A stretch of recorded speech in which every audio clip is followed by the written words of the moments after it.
آپ کے بچے بھلے آپ سے پوچھیں یا نہ پوچھیں، آپ انہیں یہ ضرور بتایا کیجیے کہ ہم فلسطین سے اس لیے محبت کرتے ہیں کہ نمبر 1، یہ فلسطین انبیاء علیہ السلام کا مسکن اور سرزمین رہی ہے۔ نمبر 2، حضرت ابراہیم علیہ السلام نے فلسطین کی طرف ہجرت فرمائی۔ نمبر 3، اللہ تبارک تعالیٰ نے حضرت لوط علیہ السلام کو اس عذاب سے نجات دی جو ان کی قوم پر اسی جگہ نازل ہوا تھا۔ نمبر 4، حضرت داؤد علیہ السلام نے اسی سرزمین پر سکونت رکھی اور یہیں اپنا ایک محراب بھی تعمیر فرمایا۔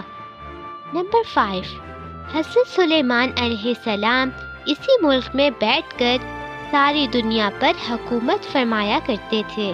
نمبر 6، چونٹی کا وہ مشہور قصہ جس میں ایک چونٹی نے اپنی باقی ساتھیوں سے کہا تھا، اے چونٹیوں اپنے بلوں میں گھس جاؤ، یہیں اس ملک میں واقع اسقلان شہر کے ایک وادی میں پیش آیا تھا جس کا نام بعد میں وادی النمل چونٹیوں کی وادی رکھ دیا گیا تھا۔ نمبر 7، حضرت زکریا علیہ السلام کا محراب بھی اسی شہر میں ہے۔ نمبر 8، حضرت موسیٰ علیہ السلام نے اسی ملک کے بارے میں اپنے ساتھیوں سے کہا تھا کہ اس مقدس شہر میں داخل ہو جاؤ۔ انہوں نے اس شہر کو مقدس، اس شہر کے شرک سے پاک ہونے اور انبیاء علیہ السلام کا مسکن ہونے کی وجہ سے کہا تھا۔ نمبر 9، اس شہر میں کئی معجزات وقوع پذیر ہوئے جن میں ایک کنواری بی بی حضرت مریم کے بطن سے حضرت عیسیٰ علیہ السلام کی ولادت مبارکہ بھی ہے۔ نمبر 10، حضرت عیسیٰ علیہ السلام کو جب ان کی قوم نے قتل کرنا چاہا تو اللہ تبارک تعالیٰ نے انہیں اسی شہر سے آسمان پر اٹھا لیا تھا۔ اگر آپ کو ویڈیو پسند آ رہی ہے تو چینل کو سبسکرائب کریں اور ویڈیو کو لائک کریں۔ Thank you. نمبر 11، ولادت کے بعد جب عورت اپنی جسمانی کمزوری کی انتہا پر ہوتی ہے، ایسی حالت میں بی بی مریم کا کھجور کے تنے کو ہلا دینا بھی ایک معجزہ الہی ہے۔ نمبر 12، قیامت کی علامات میں سے ایک حضرت عیسیٰ علیہ السلام کا زمین پر واپس تشریف اسی شہر کے مقام سفید مینار کے پاس ہوگا۔ نمبر 13، اسی شہر ہی مقام باب لوط پر حضرت عیسیٰ علیہ السلام مسیح دجال کو قتل کریں گے۔ نمبر 14، فلسطین ہی عرض محشر ہے۔ نمبر 15، اسی شہر سے ہی یاجوج جو ماجوج کا زمین میں قتل اور فساد کا کام شروع ہوگا۔ نمبر 16، اس شہر میں وقوع پذیر ہونے والے قصوں میں سے ایک قصہ طالوت اور جالوت کا بھی ہے۔ نمبر 17، فلسطین کو نماز کی فرضیت کے بعد مسلمانوں کا قبلہ اول ہونے کا اعزاز بھی حاصل ہے۔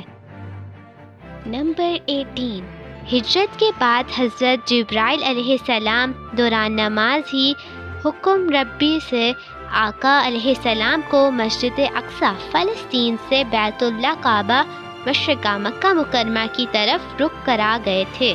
جس مسجد میں یہ واقعہ پیش آیا وہ مسجد آج بھی مسجد قبلتین کہلاتی ہے۔ نمبر 19، حضور اکرم صلی اللہ علیہ وآلہ وسلم معراج کی رات آسمان پر لے جانے سے پہلے مکہ مکرمہ سے یہاں بیت المقدس فلسطین لائے گئے۔ نمبر 20، سرکار دو عالم صلی اللہ علیہ وآلہ وسلم کی اقتداء میں انبیاء علیہ السلام نے یہاں نماز ادا فرمائی۔ اس طرح فلسطین ایک بار پھر سارے انبیاء کا مسکن بن گیا۔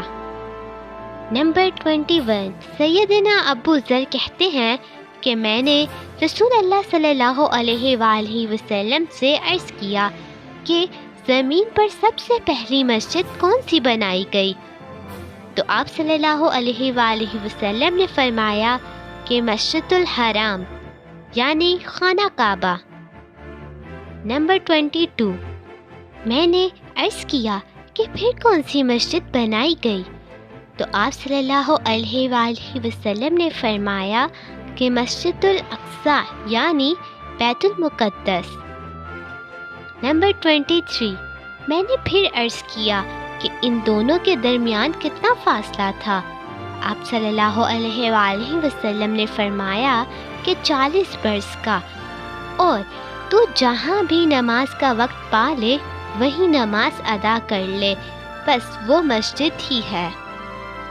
نمبر 24، وصال حبیبنا صلی اللہ علیہ وآلہ وسلم کے بعد حضرت ابو بکر رضی اللہ عنہ کو ارتداء کے فتنے اور دیگر کئی مشاکل سے نمٹنے کے لیے عسکری اور افرادی قوت کی اشد ضرورت کے باوجود بھی ہر شام فلسطین کی طرف آپ صلی اللہ علیہ وآلہ وسلم کا تیار کردہ لشکر بھیجنا بھی ایک ناقابل فراموش حقیقت ہے۔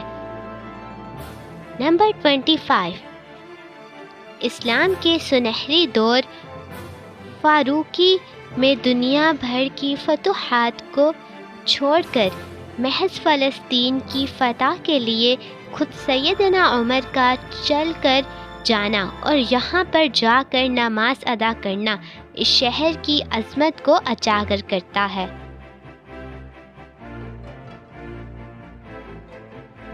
نمبر 26، دوسری بار بعینہ معراج کی رات بروز جمعہ 27 رجب 583 ہجری کو صلاح الدین ایوبی کے ہاتھوں اس شہر کا دوبارہ فتح ہونا بھی ایک نشانی ہے۔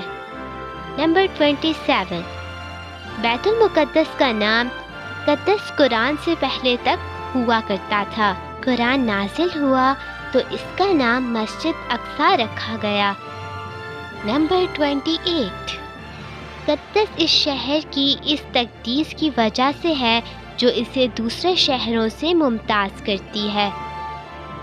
نمبر 29، اس شہر کے حصول اور اسے رومیوں کے جبر و اسد بدات سے بچانے کے لیے 5000 سے زیادہ صحابہ کرام رضوان اللہ علیہ اجمعین نے جام شہادت نوش کیا۔ نمبر 30، اور شہادت کا باب آج تک بند نہیں ہوا، سلسلہ ابھی تک چل رہا ہے۔ یہ شہر اس طرح شہیدوں کا شہر ہے۔ نمبر 31، مسجد اقصی اور بلاد شام کی اہمیت بالکل حرمین الشریفین جیسی ہی ہے۔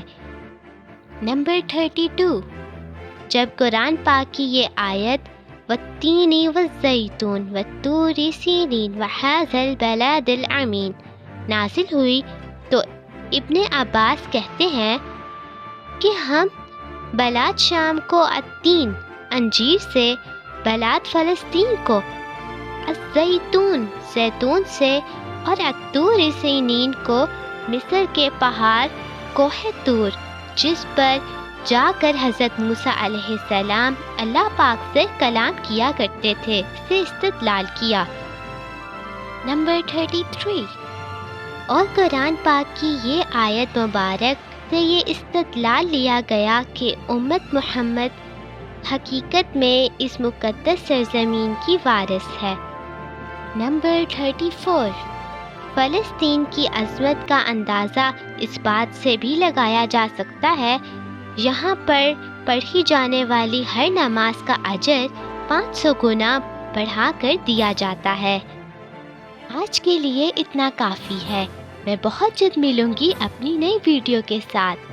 تب تک کے لیے بیڈ ٹائم سٹوریز اور واقعات اور اس طرح کی دیگر معلومات حاصل کرنے کے لیے میرے چینل کو دیکھتے رہیں اور سبسکرائب کرنا نہ بھولیے گا۔